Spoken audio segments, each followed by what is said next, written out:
lihat hari-hari ini politik menjadi komoditas.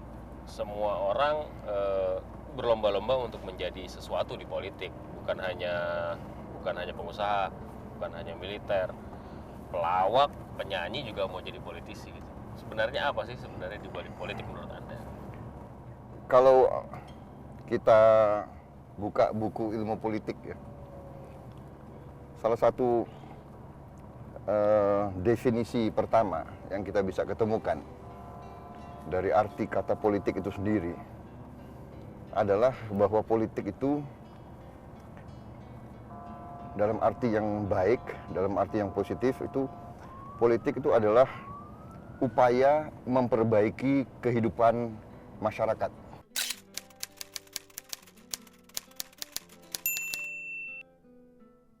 Jadi jangan artikan politik sebagai Hal yang buruk. upaya mencari jabatan, itu bagian dari politik. Fenomena itu Bapak perhatikan di Indonesia kan akhir-akhir ini kan? Oh iya, jelas.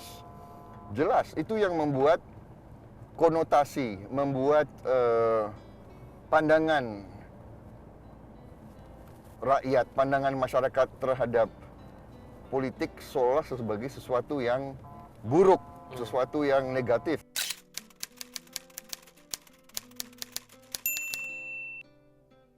Ya, tantangan kita adalah bagaimana kita upayakan politik yang bersih, politik yang baik, politik yang santun, politik yang beradab. Nah, itu yang tantangan bagi kita sebagai bangsa Indonesia ya. Iya. Buat Anda pribadi, Bapak lebih prefer Anda Prabowo sebagai prajurit atau Prabowo sebagai politisi?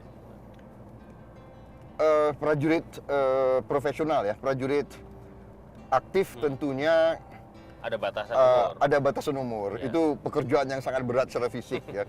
Saya kira kalau di atas umur 50, 45 itu sudah sangat berat kalau di dinas aktif sebagai prajurit. Sesudah itu tentunya kita masih punya gairah, masih punya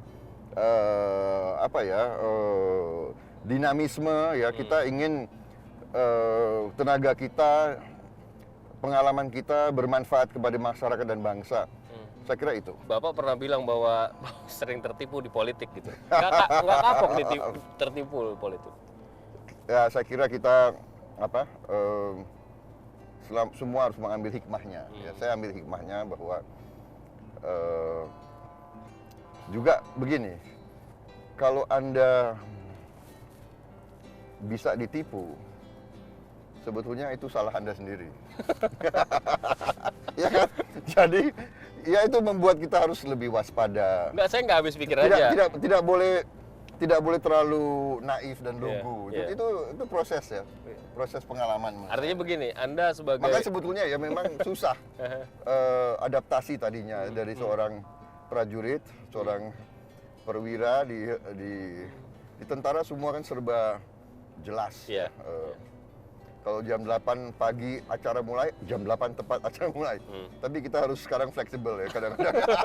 Ya, saya mau katakan saya nggak habis pikir Prabowo yang disegani orang, bahkan ada beberapa nama Prabowo tuh menjadi menjadi ketakutan gitu ya. Tapi ternyata Prabowo juga bisa ditipu. Tapi begini Pak, hubungan antara militer dan politik. Anda punya masa lalu dan itu tentu saja tidak bisa dihilangkan begitu saja ketika kita bicara langkah politik dan orang mengukur Anda dari track record Anda. Anda selalu dihubung-hubungkan dengan peristiwa Mei 98, pelanggaran HAM dan lain sebagainya. Dan apakah ini menurut Anda menjadi beban politik untuk Anda maju ke depan sebagai apapun lah, sebagai presiden dan seterusnya? Saya kira itu masalah ya sudah dibicarakan berulang bertahun-tahun, dikaji di mana, dan saya nggak kemana-mana, saya berada di Indonesia, saya hadapi. Saya kira lama-lama rakyat kita juga paham ya, sejarah juga membenarkan yang benar akan muncul. Saya fitnah-fitnah terhadap saya lama-lama juga hilang karena memang tidak benar, ya kan? Lama-lama orang sadar bahwa itu bagian dari politik perubahan rezim, ya. Saya waktu itu bagian dari rezim lama, jadi saya harus dihabisi, dikorbankan. Itu saya kira sesuatu yang saya terima sebagai risiko seorang pemimpin, risiko seorang pejabat ya. Tapi bahwa itu kemudian membebani Anda dalam langkah Anda Ya secara itu politik. risiko saya harus hadapi dan saya tidak kemana-mana, saya jawab, saya hadapi ya, terutama lama kelamaan ya saya kira itu sudah jadi basi dan sudah banyak terbukti salah ya. Banyak terbukti salah dan keliru dan akhirnya rakyat pun menyadari itu dan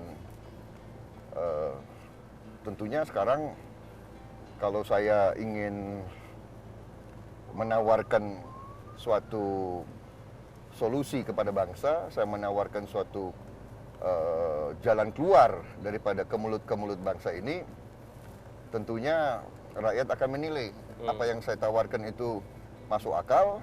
Atau juga orang ada yang mengatakan begini, ada sebagian mengatakan kayaknya Prabowo adalah pilihan yang tepat karena langkahnya jelas dan tidak tergantung kepada sistem yang sekarang sudah ada. Dia mau dan berani untuk mengubah sistem yang dianggap salah sekarang ini dengan ekonomi kerakyatan yang Anda saat ini endorse gitu ya. Dan maaf ya saya salah. Sekarang sebagian daripada mereka-mereka yang berkuasa sekarang banyak mengadaptasi loh. Banyak program-program yang saya usung. Ya tapi orang kalau dulu saya bilang Indonesia mampu pertumbuhan 2 digit, dulu saya diketawain. Saya diejek. Dibilang Prabowo jual impian. Ternyata sekarang banyak di pemerintah, Kadin sendiri secara resmi, ketua Kadin yang baru mengatakan kita bisa dan harus 2 digit. Dan kita harus 2 angka pertumbuhan kalau kita mau bangkit. Tapi saya mengatakan lebih, tidak hanya pertumbuhan, tapi kualitas pertumbuhan itu. Jangan hanya pertumbuhan, tapi pertumbuhan hanya segelintir orang yang nikmati. Itu yang saya masalahkan. Sebagai contoh sekarang, banyak yang sudah puas, yang bangga dengan pertumbuhan Indonesia sekarang katanya 6%.